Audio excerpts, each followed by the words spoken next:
Halo pemirsa, kita jumpa lagi pada pembahasan investigasi jurnalistik solusi tuntas untuk menghentikan penyebaran COVID-19 tanpa vaksin.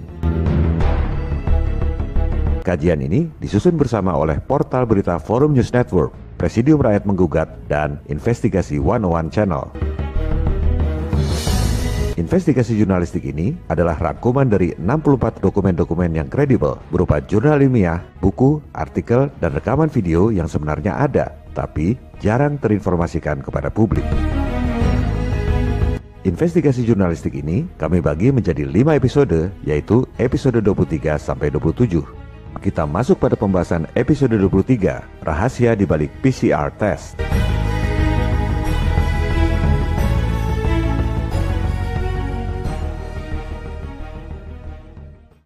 Kondisi yang terjadi saat ini adalah Jakarta genting COVID, PSBB. Perkantoran dilarang buka, orang tidak bisa bekerja, tidak bisa sekolah, untuk memutus mata rantai penyebaran COVID.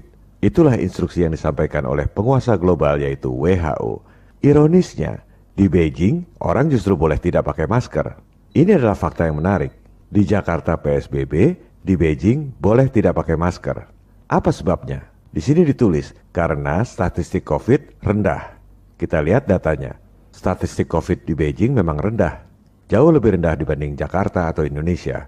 Tujuan dari investigasi jurnalistik ini adalah membuat jumlah korban COVID menjadi rendah, bahkan bisa nol tanpa vaksin. Melihat fakta seperti ini, pasti ada yang ngomong, untung kita PSBB. Kalau tidak PSBB, jumlah korban pasti lebih banyak. Ini adalah opini tanpa dasar. Sama juga dengan mengatakan, untung kita miskin. Kalau kita kaya, pasti sudah dirampok orang. Inilah yang terjadi. Kebanyakan dari kita nggak bisa bedakan antara hipotesis dengan fakta. Apa sebenarnya bedanya fakta dengan hipotesis? Ini adalah definisi sains yang disampaikan oleh Discovery News. Bedanya antara fakta, hipotesis, dengan teori. Kita terjemahkan. Pensil jatuh ke tanah, itu adalah fakta. Kemudian orang mengatakan, pensil jatuh ke tanah karena gaya tarik bumi. Ini adalah hipotesis, bukan fakta. Dan ini adalah definisi dari sains. Pensil jatuh ke tanah karena gaya tarik bumi itu bahkan bukan teori.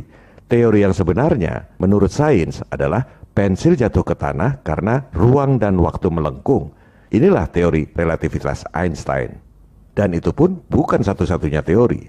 Tapi yang terjadi adalah hipotesis dipropagandakan sebagai fakta. Dari SD orang diajarkan bahwa pensil jatuh ke tanah karena gaya tarik bumi. Padahal itu sebenarnya hipotesis menurut sains, bukan menurut saya. Jadi semua ini terjadi karena kita nggak bisa bedakan antara fakta dengan hipotesis. Hipotesis disebut fakta. Kita lihat fakta perilaku terhadap warga. Di Cina, tepatnya di Wuhan, ribuan orang pesta tanpa masker. Ini adalah fakta. Padahal Wuhan adalah tempat pertama berjangkitnya COVID. Tapi di sana warganya diperbolehkan pesta di kolam tanpa masker. Sementara di Jakarta, anak buah Anies Baswedan, ini kata jpnn.com, bukan kata saya. Anak buah Anies Baswedan gotong peti mati keliling kampung untuk menakut-nakuti warga. Ini juga fakta yang menarik. Kita bicara fakta bahwa di negara komunis gak ada orang gotong-gotong peti mati untuk menakut-nakuti warga. Dan ini terjadi bukan hanya di Jakarta.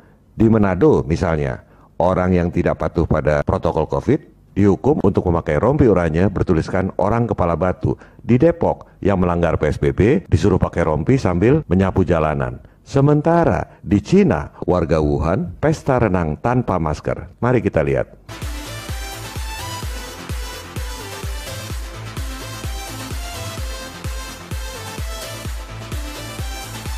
Nah, ini di Cina yang negara komunis. Kalau di negara kapitalis, Amerika Serikat misalnya, Presiden Donald Trump bersumpah tidak akan mewajibkan rakyatnya pakai masker. Tapi ya namanya presiden, tergantung gubernurnya. Bagaimana menerapkan peraturan di wilayah masing-masing.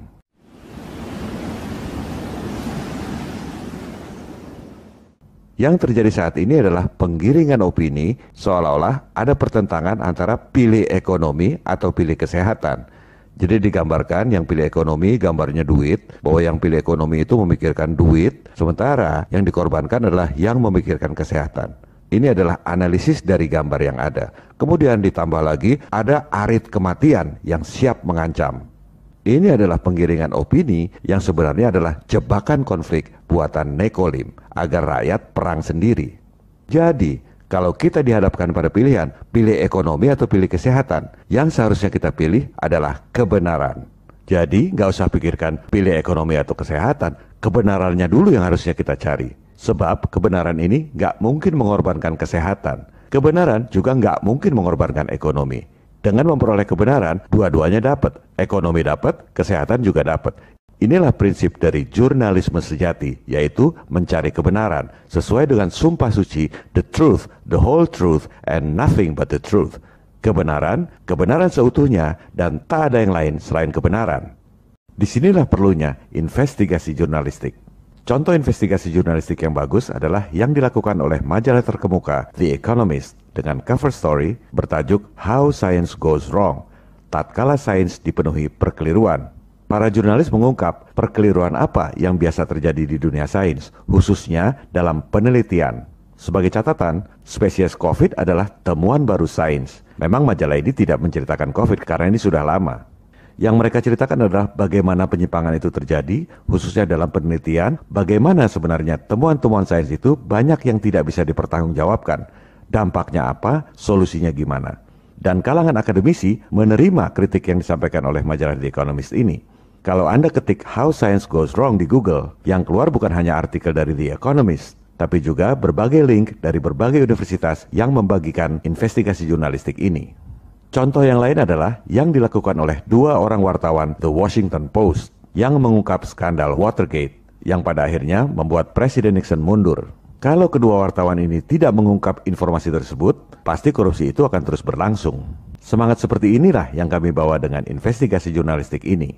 Dan ini semua diperlukan karena sesuai dengan pernyataan yang terkenal dari Lord Acton, bahwa kekuasaan itu cenderung korup dan kekuasaan yang mutlak sudah pasti korup.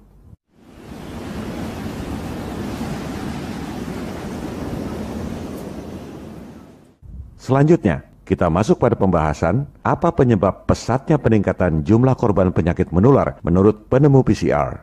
Kita ketahui bahwa saat ini alat yang paling diandalkan untuk mendeteksi COVID adalah PCR. PCR ini ditemukan oleh Dr. Kary Mullis yang kemudian memperoleh hadiah Nobel atas temuannya itu. Mari kita simak, apa penyebab pesatnya peningkatan jumlah korban penyakit menular menurut sang penemu PCR.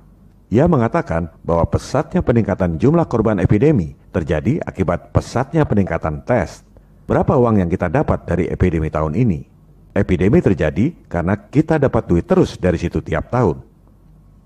The number of cases reported went up epidemically, exponentially, because the number of tests that was done went up exponentially.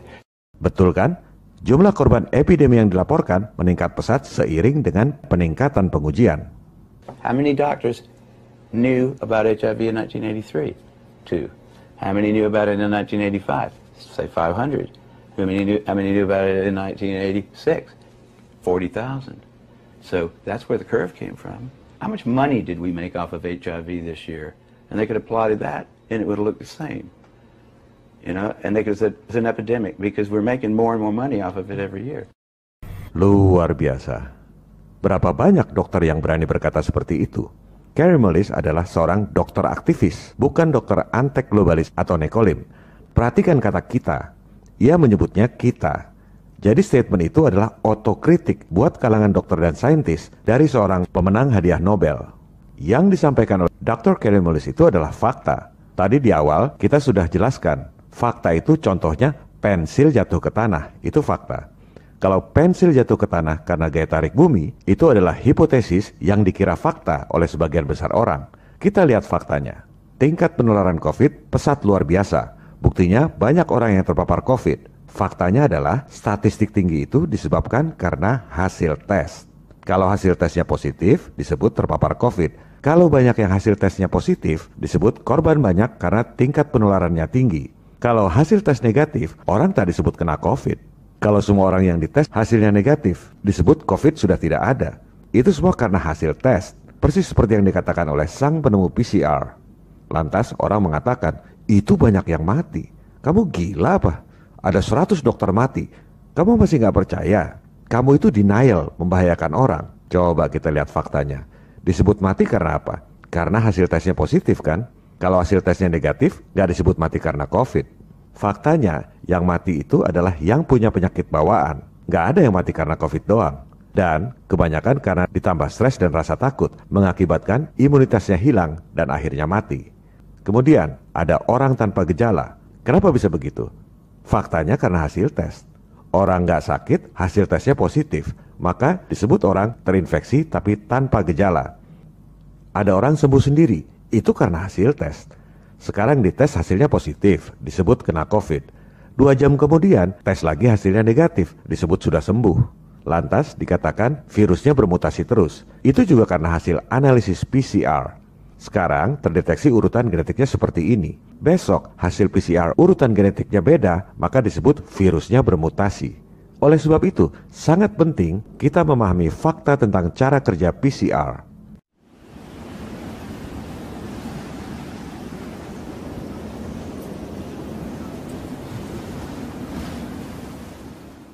Kita harus tajam dan objektif.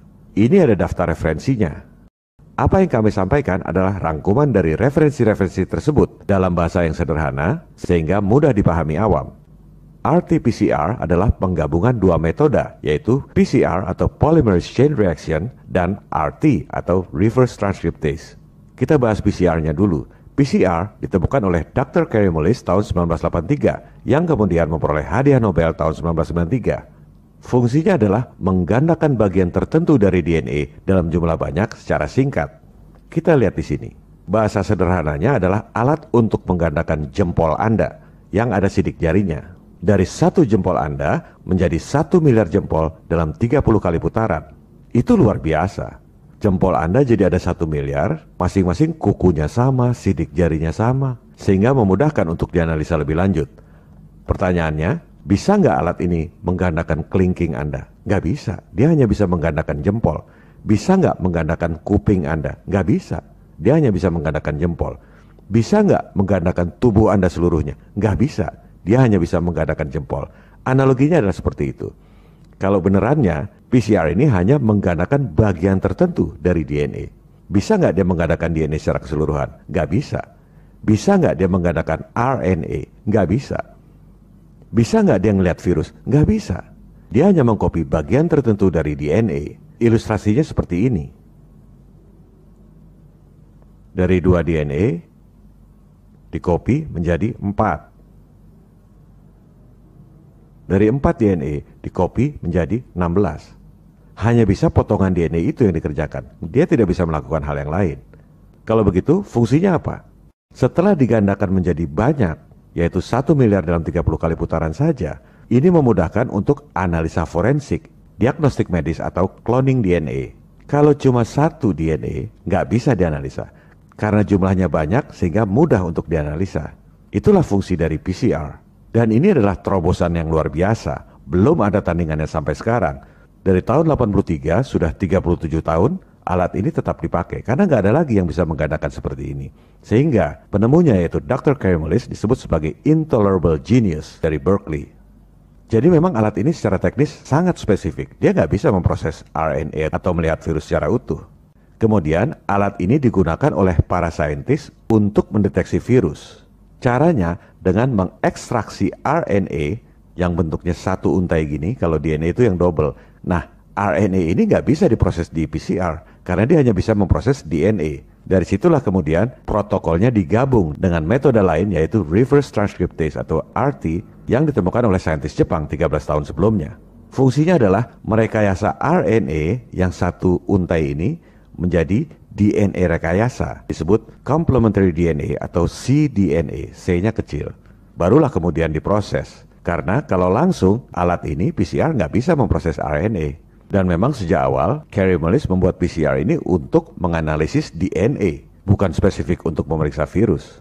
Bahasa sederhananya, prosedur RT-PCR adalah ambil sampel, ambil RNA-nya dari sampel, diproses mesin, kemudian dicocokkan. Saya ulangi, ambil sampel bisa dari hidung, bisa dari paru-paru. Yang sekarang ini swab dari hidung. Dari sampel itu, RNA-nya diambil, kemudian dimasukkan. Kita sebut aja ini sudah gabungan, yaitu RT-PCR, diproses mesin, hasilnya kemudian dicocokkan. Terus, vonis bahwa Anda terinfeksi COVID atau tidak, caranya gimana?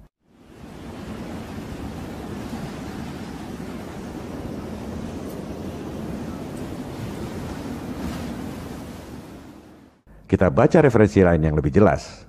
Kuncinya adalah 3 garis ini. Pertama di sini disebut jumlah cycle atau putarannya, garis yang ini. Ini menandakan berapa kali putaran, 10, 20, 30, 40, 50. Ini satu garis. Kemudian yang kedua adalah fluorescent-nya, yang ini, garis yang ini. Dan ketiga yang disebut threshold value, ini threshold-nya. Jadi 3 garis ini. Di sini disebut bahwa kalau CT value, ini CT value-nya, ini yang dari RNA yang diambil dari tubuh Anda, kalau semakin rendah ke sini, ke sebelah kiri, artinya terindikasi Anda mengandung virus yang banyak. Terindikasi. Jadi ini di garis ini. Semakin dia ke kiri, semakin sedikit, irisannya dengan threshold ini yang sudah ditentukan. Kalau semakin ke kiri, indikasinya Anda mengandung banyak virus. Kemudian, di sini disebut kalau kurang dari 40, berarti dianggap Anda positif. Jadi kata kuncinya adalah indikasi. Kalau semakin ke kiri, bertemu dengan garis ini, indikasinya virusnya banyak. Kalau kurang dari 40 irisannya ini, maka dianggap hasilnya positif. Nah, jadi nasib Anda terinfeksi COVID atau tidak, PSBB atau tidak, di PHK atau tidak, adalah tergantung 3 garis ini. Virusnya kelihatan nggak? Ya enggak. Nggak kelihatan sama sekali virusnya. Ini adalah fakta. Orang pikir dengan PCR mungkin virusnya kelihatan. Padahal tidak. Tergantung settingan 3 garis ini. Kalau kena di sini maka dibilang, oke, Bapak kena COVID. Ya ini karena ngeliat garis ini virusnya nggak kelihatan. Kemudian, kalau virusnya nggak pernah terlihat, urutan genetik COVID-nya yang mana?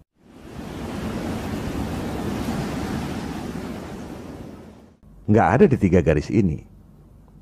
Anda harus lakukan investigasi sendiri. Ini ada dokumen yang diunduh dari situs resmi WHO. Judulnya, Protokol Real-Time RT-PCR untuk pendeteksian SARS-CoV-2 atau COVID-19. Di sini disebut bahwa berdasarkan urutan genetik COVID yang pertama yang dibuat tanggal 11 Januari 2020. Protokol ini dibuat oleh Institut Pasteur di Paris. Dokumen ini bisa Anda unduh dari situs resmi WHO. Pada dokumen itu ditulis ada 9 urutan genetik COVID. Ini jumlahnya ada 9, ya. Jadi urutan genetik yang disebut urutan genetik COVID ini diolah, dijadikan parameter untuk kemudian dituangkan dalam bentuk garis-garis ini. Begitulah prosedur dan protokol pendeteksian COVID dengan menggunakan RT-PCR.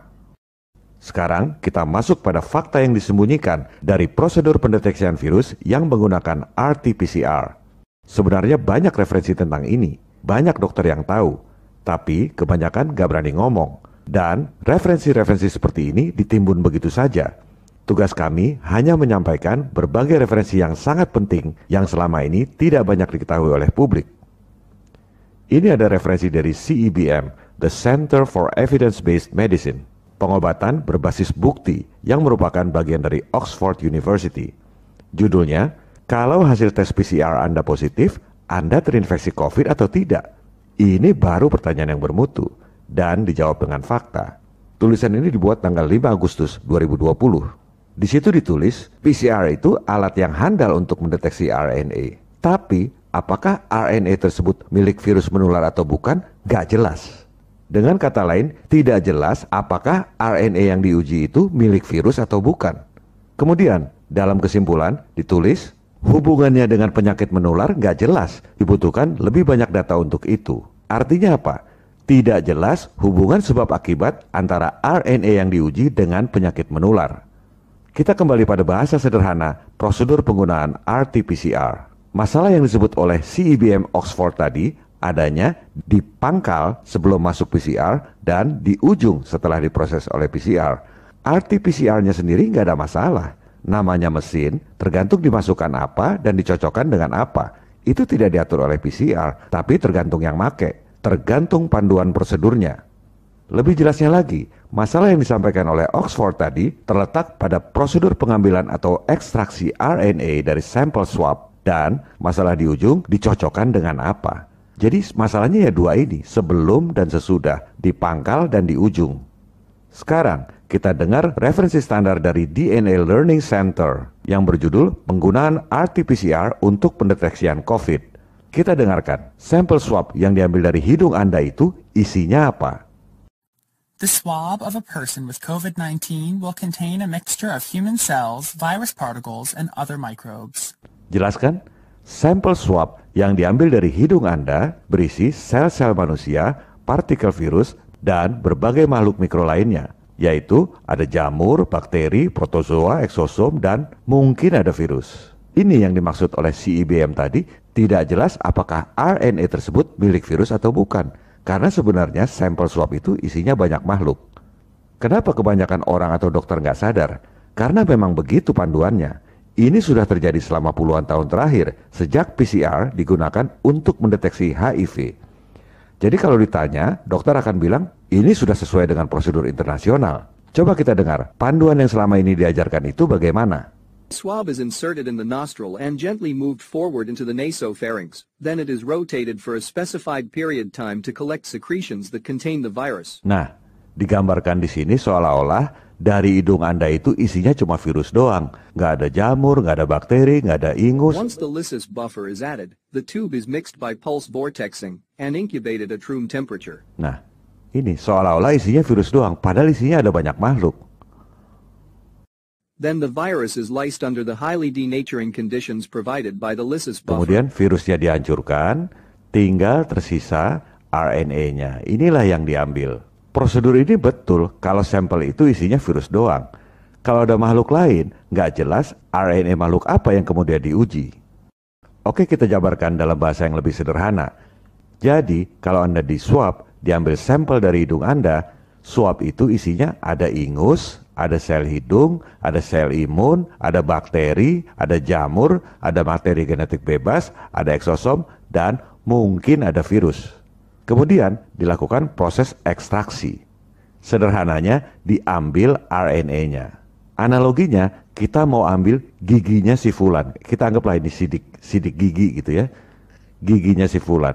Di ruangan itu ada 10 orang.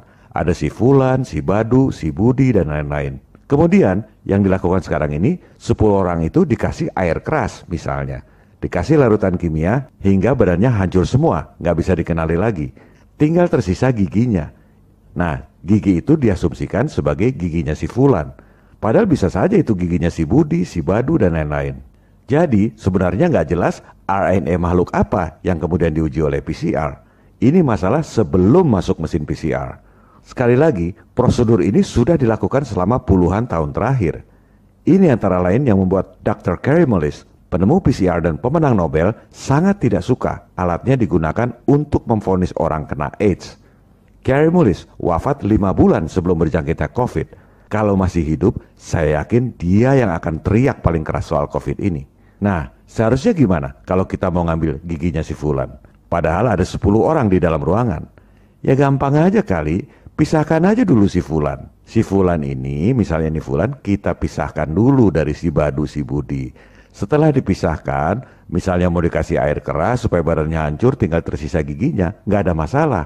Prosedur kesananya sudah benar. Jadi sebenarnya tinggal nambah satu prosedur.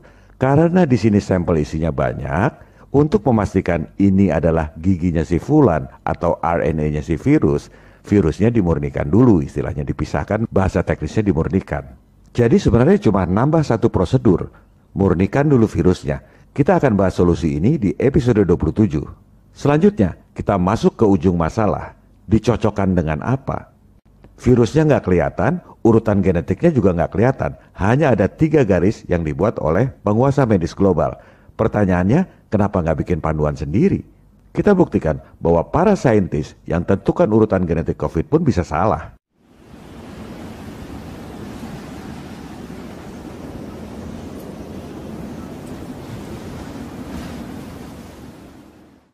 Kita kembali pada protokol yang dibuat oleh Institut Pasteur yang sangat kredibel, yang kemudian diunggah di situs resmi WHO. Ini adalah panduan buat seluruh dunia. Tadi sudah kita singgung, ada 9 nomor kode. Ini adalah 9 kode, nomor kode yang disebut urutan genetik COVID. Anda perhatikan urutan genetik yang nomor 2. Kemudian Anda ambil data dari sumber lain, dari NCBI, the National Center for Biotechnology Information. Isinya tentang urutan genetik Homo sapiens, urutan genetik manusia, urutan genetik Anda sendiri. Ini urutan genetiknya. Sekarang, coba Anda bandingkan. Urutan genetik yang sebelah kiri ini adalah urutan genetik COVID. Urutan yang sebelah kanan ini adalah urutan genetik manusia. Ini dari sumber yang berbeda. Ya, coba kita sandingkan supaya gampang dibandingkan. Oke, kita ulang dulu sebentar. Urutan genetik COVID itu yang sebelah kiri, yang dibuat oleh Institut Pasteur di Paris. Yang sebelah kanan ini urutan genetik manusia yang diarsipkan di NCBI. Yang sebelah kiri urutan genetik COVID kita taruh di atas. Nah, urutan genetik manusia kita taruh di bawah. Coba kita sama-sama lihat, ini identik atau tidak urutan genetik COVID dengan urutan genetik manusia. Kita lihat, C, T, C-nya 3 kali, T-nya 3 kali, G, T, T, G, T, G, T, T, G, T. 100% identik. Padahal ini katanya urutan genetik COVID. Ini urutan genetik manusia. Ternyata sama. Jadi, si DNA COVID yang dijadikan patokan tes PCR itu ternyata salah satunya adalah DNA Anda sendiri. Kita kembali pada bagian yang sederhana tadi. Sampel swab dari hidung manusia diproses mesin, kemudian dicocokkan dengan yang katanya DNA COVID, ternyata adalah DNA Anda sendiri, DNA manusia. Ya jelas saja banyak yang cocok. Makanya angka statistik korban itu menjadi sangat tinggi. Ada orang tanpa gejala, orang sehat karena hasil tesnya positif, maka disebut kena COVID. Karena apa? Ya di sini sampel hidungnya dicocokkan dengan urutan genetik manusia, jelas saja dia positif. Kemudian ada pasien yang tidak diobati, ternyata sembuh sendiri dan lain-lain. Pertanyaan yang logis adalah, kalau swab dari hidung manusia dibandingkan dengan DNA manusia, kok hasilnya nggak selalu positif? Kok banyak yang hasilnya negatif juga? Berarti saya bukan orang dong. Nah, disinilah Anda harus jeli membaca fakta. Faktanya adalah, ini fakta dokumen, bahwa salah satu urutan genetik pada protokol Pasteur adalah urutan genetik manusia. Kemudian ditanya, kok nggak semua hasil tesnya positif? Anda lihat faktanya, bahwa urutan genetik manusia ini adalah 1 dari 9 urutan genetik pada protokol Pasteur. Faktanya, kita tidak tahu urutan genetik mana yang digunakan. Ini yang seharusnya kita tahu. Kemudian, kenapa nggak semua hasil tesnya positif? Karena protokol Pasteur ini pun bukan satu-satunya protokol. Faktanya, kita nggak tahu protokol mana yang digunakan untuk tes PCR kita. Dan itu yang kita seharusnya tahu. Dan yang ketiga, kenapa hasilnya nggak selalu positif? Karena sampel swab dari hidung kita ini isinya banyak makhluk mikro. Ada ingus, ada sel hidung, ada sel imun, ada bakteri, ada jamur, ada materi genetik bebas, ada eksosom, dan mungkin ada virus. Nah sekarang, dengan prosedur ekstraksi yang ada sekarang ini seperti main lotre, semuanya dihancurkan, dikasih kimia, semuanya dihancurkan. Kemudian RNA yang tersisa itu diasumsikan sebagai RNA virus. Terus kenapa hasilnya nggak selalu positif? Ya tergantung. Kalau dari hasil lotre ini, sel hidungnya yang diambil RNA-nya, ini adalah RNA dari hidung Anda, dicocokkan dengan DNA manusia, barulah tesnya positif. Nanti 2 jam lagi Anda tes lagi, kebetulan hasil lotrenya yang keambil bakteri. Kemudian dibandingkan dengan urutan genetik manusia, ya negatif walaupun ini sampel dari hidung dibandingkan dengan urutan genetik manusia. Kemudian nanti pasti ada yang ngomong lagi, ini sudah dimurnikan, ini namanya ekstraksi RNA, itu sudah dimurnikan RNA-nya. Iya dimurnikan dari campuran lemak. Si makhluk mikro ini udah hancur semua jadi lemak, nyampur, baru diambil RNA-nya seperti lotre. Bukan ini yang diperlukan, ini adalah prosedur yang memang sudah berjalan puluhan tahun terakhir. Jadi ini prosedur yang sesuai dengan acuan internasional. Yang kita butuhkan bukan ini. Dan ini yang membuat antara lain Dr. Kary Mullis, penemu PCR, paling nggak suka alat ini digunakan untuk memvonis AIDS. Jadi yang kita perlukan di sini adalah pemurnian virus. Jadi pemurnian virus ini beda dengan pemurnian RNA. Pemurnian virus ini makhluknya masih utuh. Virusnya diambil dulu, baru kemudian diekstraksi RNA-nya. Jadi banyak yang nggak bisa bedakan antara pemurnian RNA dari campuran lemak dengan pemurnian virus sebagai makhluk utuh, baru kemudian diekstraksi RNA-nya. Episode ini sudah terlalu panjang. Kita sambung pada episode 24 tentang fakta, itu virus atau bukan. Viva Republik Indonesia. Salam People Power.